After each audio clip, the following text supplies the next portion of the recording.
On today's show, Mark Cuban is buying back the Dallas Mavericks. Wait. The Dumonts would never sell the team. Well, this is Cooper Flagg, and you're listening to Locked On Mavs. I think that's a good question. Good morning, Isaac. All these changes, I still got my dog, Dwight Powell. You are Locked On Mavs, your daily Dallas Mavericks podcast. Part of the Locked On Podcast Network. Still can't leave. Your team every day. And welcome. You're locked on to the Dallas Mavericks, your team every day. My name is Nick Angstadt, media member covering the Mavs for over 10 years. Thanks for being an everyday and making Locked On Mavs your first listen to the Locked On Podcast Network, the #1 sports podcast network. Today's episode, I wanted to talk about building around Cooper Flagg and Kyrie Irving. I wanted to talk about offseason targets for the Mavs. Everybody's been asking about free agent names, so I got some names for you, but we got to start here because according to Mark Stein, just happened.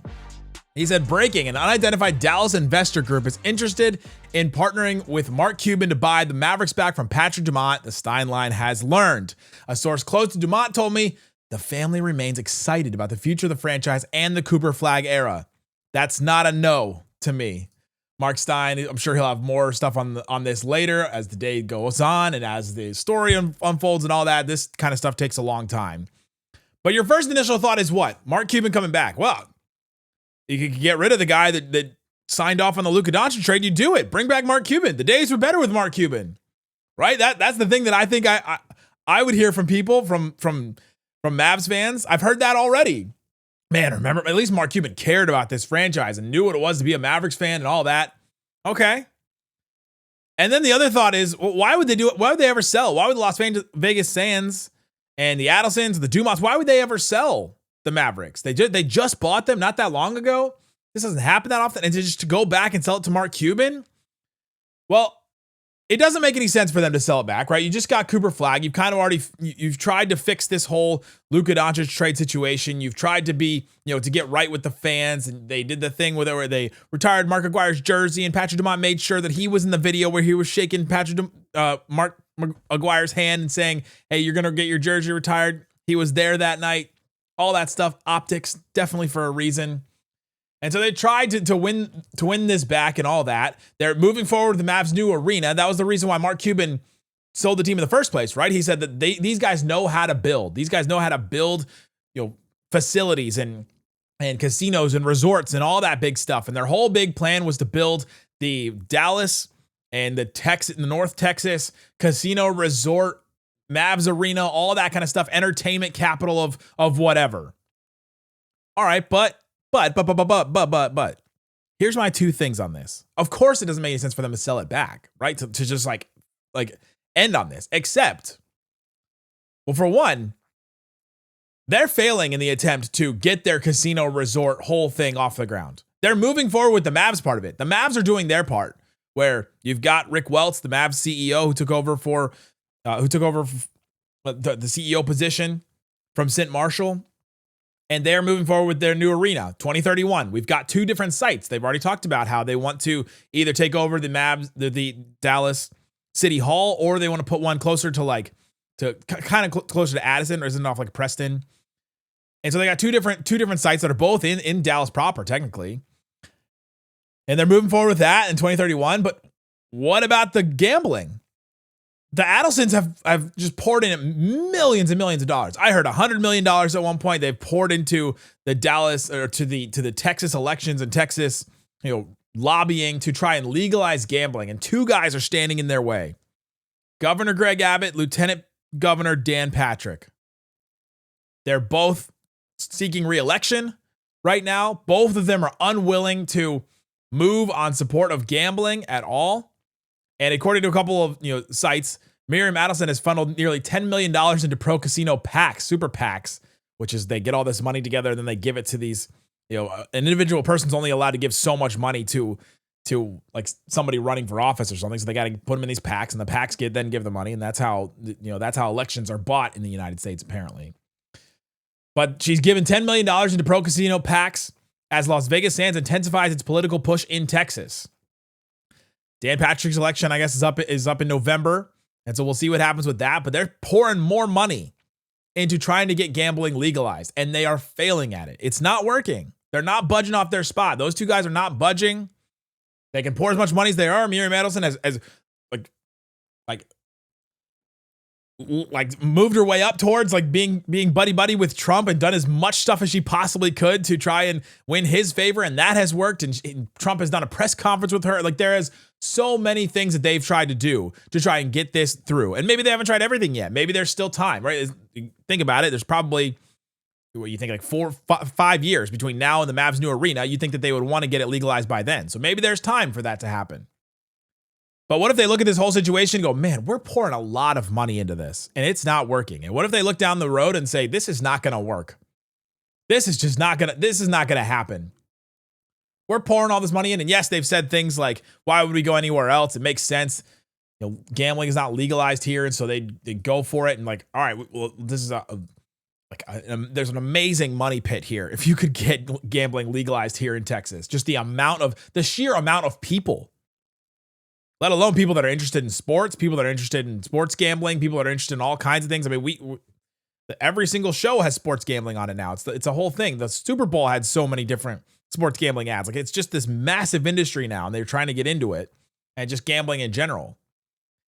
And so I get the fact that it would be weird if the Las Vegas Sands and the Adelsons and Dumonts, if they sold back to Mark Cuban or sold to anybody right now. But for one, they're failing in that right, trying to get their big master plan off the ground. And I think that would be the main motivating factor if that was not working. I don't know if it's not working yet. Maybe all this news that I've read and heard about is old news. And maybe they've gotten some more things off the ground, and maybe they have some more inroads with some more people, and maybe buddying up with Trump is going to work for them down the line.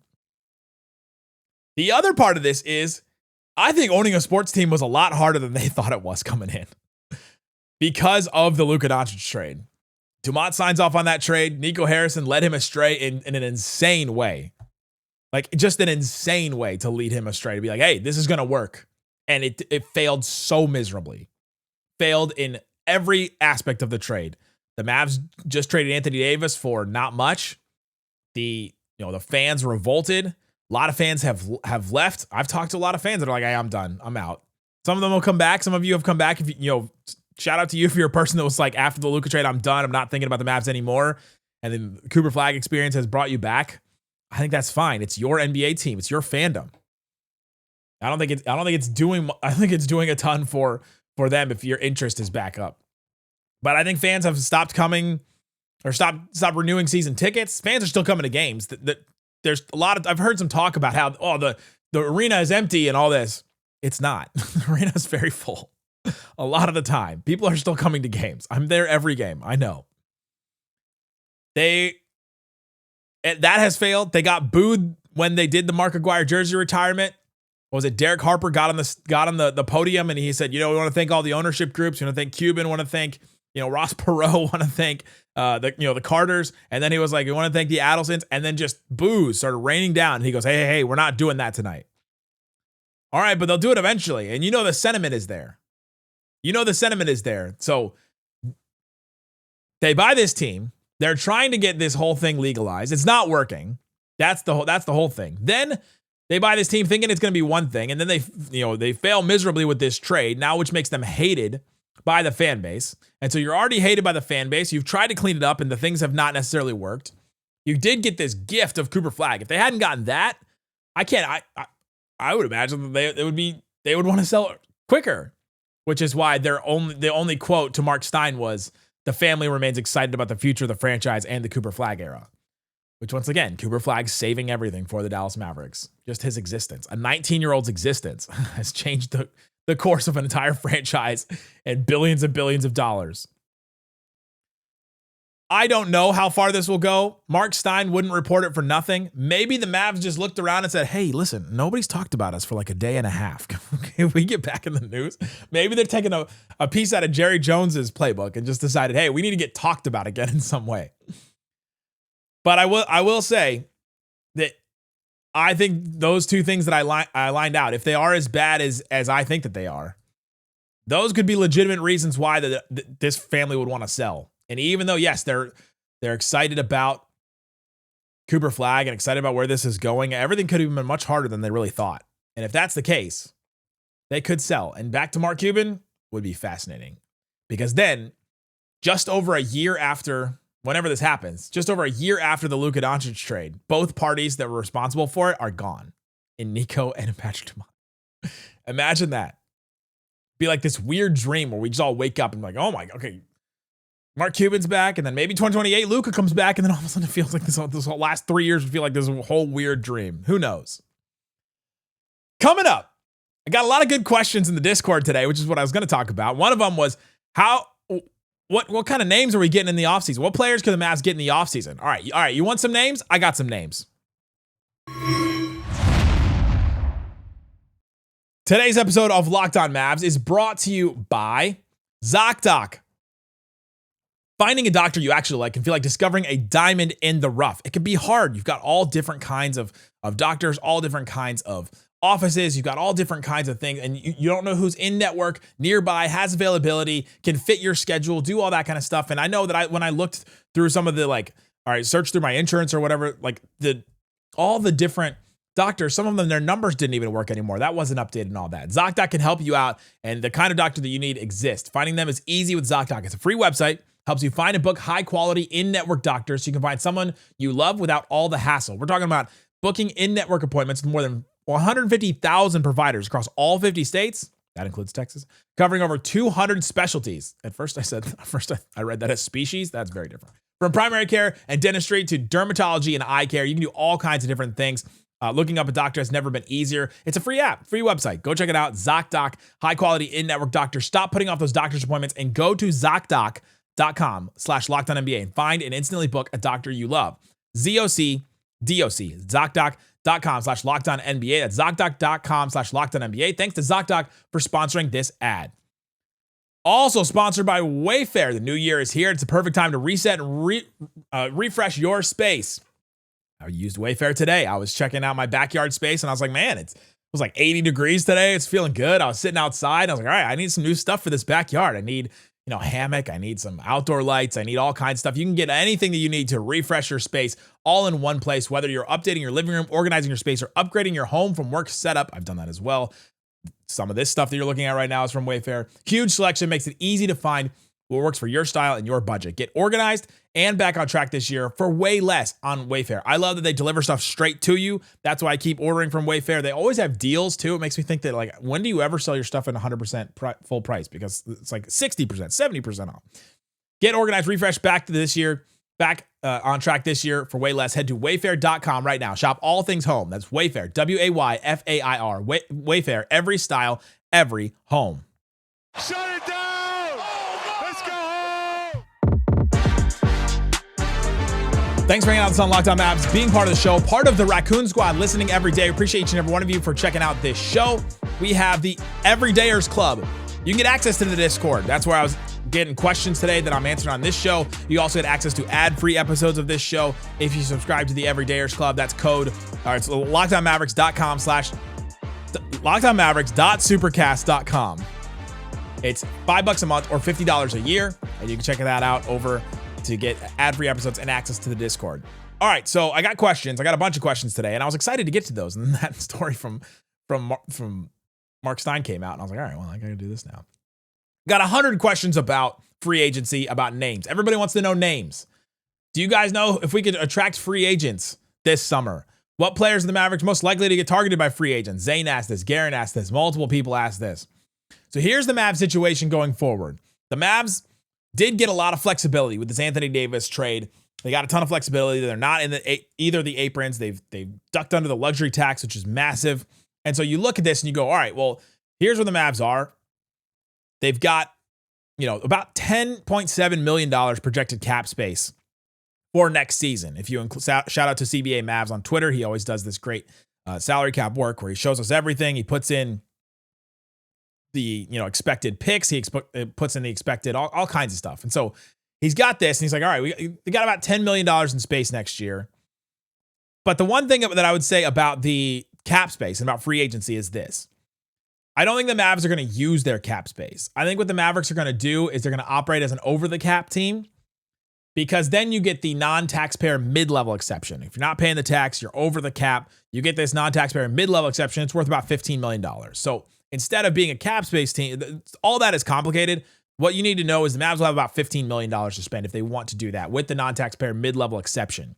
And this is opened up because of the Anthony Davis trade. So another reason why that trade was good for the Mavericks. And so here are some players I think the Mavs could target with that $15 million this upcoming summer that it could potentially get.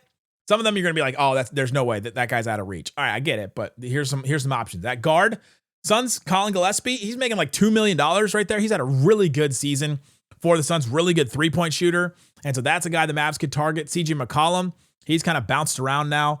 They don't need to write a new CBA, but at least you could bring in CJ McCollum. He's a scorer. He's a vet. Kobe White, we talked about a ton. He was making $12 million. He wants this bigger contract. What if he doesn't get it? He's an unrestricted free agent, so he's not restricted, so he's going to go for the highest bidder. Not a lot of teams will have cap space, and I don't know how many teams will have the non-taxpayer mid-level exception either. So Kobe White could definitely be a guy the Mavs could just sign. They don't have to trade Gafford for him. You just sign him straight up. Anthony Simons just played on the Boston Celtics, got traded, and he's going to be a free agent. I think his stock has really dropped. He was making $24 million, I think, this year. And then he was looked at as a guy that could potentially be a max free agent guy, but I don't think he's going to get that. I don't think what we've seen, the Blazers kind of gave up on him. They sent him to the Celtics, and the Celtics kind of gave up on him. So you're like, all right, well, what's his trajectory? Our old friend Quentin Grimes. You could bring Quentin Grimes back. He was supposed to make what $25 million, what he wanted to make. And then he didn't get that. He just got his restricted free agent qualifying offer signed. And so they signed that. Now he's making like $8 million. So I think he regrets that decision. But man, 15, that's an upgrade over what he's making right now. If he's not going to get the 20 somewhere else, I don't know. Come back. Quentin Grimes, that'd be interesting. Ayo Dosunmu just got traded to the Minnesota Timberwolves. And he's a guy that I would definitely target with that. And I think that he could be an interesting, like really quick guard the Mavs could use. And then Jose Alvarado. I don't know if you use the whole $15 million on him, but he's got a player option. He just got traded to the Knicks from the Pelicans. He's got a player option for like $4.5 million. That's a guy you could target too if you wanted. So those are the guards that I started targeting. Some interesting names. Like honestly, all those guys I'd be kind of interested in one way or the other. The wings are not as interesting. Kelly Oubre of the Sixers. I asked our Locked On Sixers guy. I was doing an exercise for the last part of this show. I was like, who's been the Sixers' best perimeter defender this season? And they said, well, it was Paul George before he got suspended. And then it's been Kelly Oubre. And I was like, oh, interesting. Kelly Oubre's averaging, decent amount of points for them too. That'd be an interesting one. Our old friend Harrison Barnes, bringing him back. He's an unrestricted free agent from the Spurs this year. Rui Hachimura, a free agent from the Lakers. Lakers are clearing up a bunch of space. So if they go for a big time free agent, they can't just sign everybody back. But he's like a shooting, bigger forward that the Mavs could use. Tobias Harris, kind of same thing. He's an unrestricted free agent. Pistons are clearing some space. We'll see what happens with them. Lou Dort of the Thunder. I know that's not a name we want to ever talk about or mention. He's got a team option for $18 million. The Thunder could be in a crunch this offseason, trying to figure out how to bring in all these picks. And if those picks that they get are both like top 10, they're making more money. And so they may not be able to pay for all these guys. And so they have this team option on Lou Dort. They may just get rid of him. And so Mavs could bring him in. Here's one that Isaac, if you're listening, I'm sorry, buddy. LeBron James is a free agent. The Mavs could bring him in. They got the $15 million. I don't know if he's going to make more somewhere else. He definitely seems like he's going to the Cavs right now, but I don't know, anything could change. He wouldn't come to the Mavs if he's doing his retirement tour. But if he's doing one more year, Isaac doesn't want all that. But if you could get LeBron for like $7 million, $10 million, I mean, I don't know. You can split up those mid-level exceptions.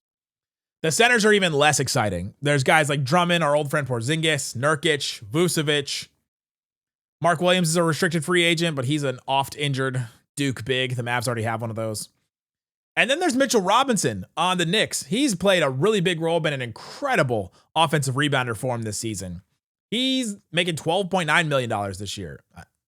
I'd be interested in Mitchell Robinson, bringing him in, because then, like, what if Lively breaks out? Well, Mitchell Robinson can come off the bench still. You could trade Gafford and figure that out. I'd rather have Mitchell Robinson than Gafford. And so that's one name that's kind of interesting to me. So those are the names. You wanted to hear names? Those are names. I think those are all interesting potentials for the Mavericks to target with that mid-level exception. And so we'll see if they use it. But what's more interesting to me is the Mavs do have a trade exception, multiple. They have a $20 million trade exception and a $6 million trade exception for Jaden Hardy. And I think it's more likely the Mavs will use this. How will they use it? We'll talk about that and more coming up. Today's episode of Locked On Mavs is brought to you by TurboTax. Taxes are just, it's one of those things where you even hear the word and you're like, ugh, right? You don't even want to think about it. You don't want to have to deal with all the different numbers and exceptions. If you already don't like the cap stuff for the NBA, taxes in real life is not something you want to deal with. Tax season doesn't have to take over your life. This year, TurboTax is making it even easier to just hand things off and move on with your day. So you can care about cap stuff if you want to. Instead of spending hours trying to figure out forms, you can meet with a local TurboTax expert in person or connect online. There's one of two people when it comes to taxes. You're like, I've got to talk to a real person about this. Or another one is like, I don't want to ever talk to a real person about this. I just want to insert everything online and move on. You can do both those things. They can handle everything from W-2s to self-employed forms and work to get you every deduction for a limited time. You can have your taxes done by a local TurboTax expert, all in for just $150. If a TurboTax expert didn't file with you last year, file by February 28th. They can get that handled. Take taxes off your plate and get back to your life. Visit turbotax.com/local and you can book your appointment today. turbotax.com/local. Shut it down! Let's go home! All right, Isaac, we're talking about the Mavs offseason. I think I'll push building around Kyrie to another day. Isaac's going to have an episode about potentially getting Giannis this summer. He's got a real idea about how to get Giannis. So listen to that one a little bit later today. But I got a lot of questions on the Discord today about what kind of players can the Mavs get this summer. So I just talked about some free agent targets the Mavs could make with that mid-level exception the Mavs are going to have. And then there are some real targets for the exceptions. The Mavs do have these exceptions that they can get. They've got like a $20 million one for Anthony Davis and a $6 million one for Jaden Hardy, and that's already calculated into all this. Here are some options for that, and these names are different levels of interesting for sure, and they're different levels of available. Like the Pacers have a couple of guys. Pacers have Andrew Nembhard, TJ McConnell, Aaron Nesmith, all guys that Obi Toppin that could be available for this if they need to make some kind of move. Their pick is better than they expect, or somebody wants to come there or something. That they've got, one of these teams has got to, if you're using this exception, one of these teams has to need to dump some salary, figure out something. And so you've got to look at some of those teams. So could the Pacers be one of those teams like, all right, can we keep all these guys, or do we just need to dump one of these guys for whatever? The Mavs now have a bunch of second round picks. They can send a second round pick to somebody for one of these guys if they just want to dump the salary. I don't think the Pacers will dump any of these guys, but they're options. They're making less than $20 million. The Mavs could go get them and figure that out. Same thing with like a Karis LeVert for the Pistons. The Mavs could get him. He's not as interesting to me as those other names. Nickeil Alexander-Walker. Hawks just signed him, but the Hawks could do all kinds of things in the offseason. So if they needed offload somebody, that's somebody I'd absolutely be interested in. He fits so well with what the Mavs want to do. He'd fit next to Kyrie, Flagg, Max. Like he fits so well in that. I don't expect them to trade him, but that's an interesting one. The Heat could do all kinds of things in the offseason too, including a Giannis trade. What if they needed to just like dump Davion Mitchell somewhere? Then the Mavs have this insane defending, guard that can also like pass. He's a good playmaker. He's averaging a bunch of assists this year, so maybe that's something that works out for them. So there's a couple of guards. There's some wings too. Alex Caruso. We just talked about how the Thunder could be in some kind of number crunch. And so if they needed to offload somebody, Alex Caruso is a guy that makes under $20 million. It could be that guy. They're like, hey, let's get off of our oldest guy. Just recycle to these young guys because they're gonna have two picks. They're gonna have a money crunch and they're gonna have a minutes crunch. You're bringing in two potentially top 10 picks. If you're the Thunder, first of all, that's insane. Their Clippers one is 13 right now, and then what? They'll have this. I think they have this Utah one, right? Yeah, the Utah one is back from like a Dereck Favors trade. That's hilarious to me. When's the last time you thought about Dereck Favors? But the Thunder could have a guy like this. I mean, honestly, any other guys. Caruso, Isaiah Joe, Aaron Wiggins, all kind of role players you might be interested in. The Suns and Dillon Brooks. I don't think they'd get off of Dillon Brooks for anything. He's changed their culture completely. But that's a guy, he keeps going around and changing culture. And he's changed my mind about him a lot in the NBA. He's a guy you don't want to play against, but a guy you want to play with. Like he's maybe the ultimate version of that guy right now. And so Dillon Brooks is a guy the Mavs could bring in as a wing that defends and makes a bunch of shots, and he can fit into an offensive system. He's not just a chucker. He has been at times in his career, but we'll see. the Blazers could try to do something crazy and try to get Giannis. And Tumani Kamara is a guy that Mavs should definitely target if they're in a crunch and need to, all right, we got to offload somebody. Dante DiVincenzo for the Wolves, kind of same thing. You're waiting on, all right, if they could get into a Giannis thing this offseason, they need to offload some guy to clear up some space. DiVincenzo, the Mavs could take him into the trade exception. Mavs could be a third team in one of these Giannis deals. DiVincenzo, a really good shooter. Could play next to Kyrie, could play next to Flagg, obviously. Max Strus, good shooter for the Cavs. That's an interesting one. Keldon Johnson of the Spurs. He's guys been coming off their bench, just been a wild man off their bench this year. Like, it plays with insane energy. It's been awesome. Bigs. There's some interesting bigs the Mavs could target. Bobby Portis of the Bucks is an interesting one where you're like, if the Bucks are just tearing it all down, if they do a Giannis trade or something, then Bobby Portis could head somewhere. He's not great defensively. He's in the 3-point contest, and I can't stand it. We did that show yesterday. Wendell Carter Jr. of the Magic, they probably need to make some moves this offseason. So maybe they're just offloading some guys. Santi Aldama of the Grizzlies, he's one of their most interesting players now because of all the different players they've traded. But the Mavs want to do that. He's like a playmaking big that could do a lot of different things. Onyeka Okongwu of the Hawks, Steven Adams of the Rockets, Jonas Valanciunas of the Nuggets. There's a bunch of different options. You basically think of anybody making less than $20 million in the NBA. They could be an option for this. And so I think the exception now is a little more interesting than even the free agent money, even though the free agent money is more interesting for a lot more people. And so those are my thoughts on the offseason. Shout out to D-Money and everybody in the Discord that ask questions. You can get access to the Discord either by our text line or by the Everydayers Club. There's two different ways. There's the Everydayers Club, lockedonmavericks.supercast.com, where you can get access to every show ad-free on audio, as well as access to the Discord and all kinds of different things. Or the text line. You get text sent straight to you, rumors, all kinds of stuff. We'll send you straight to your phone, updates on game days, and you get access to the Discord there as well. So shout out to everybody listening to the show. Shout out to the Raccoon Squad. Shout out to Mark Cuban for making news all the time. Guys, thanks so much for listening to Locked On Mavs. Isaac will be up with an episode talking about getting Giannis this summer. The Mavs, there's a real path this offseason. Thanks so much for listening to Locked On Mavs. Peace out.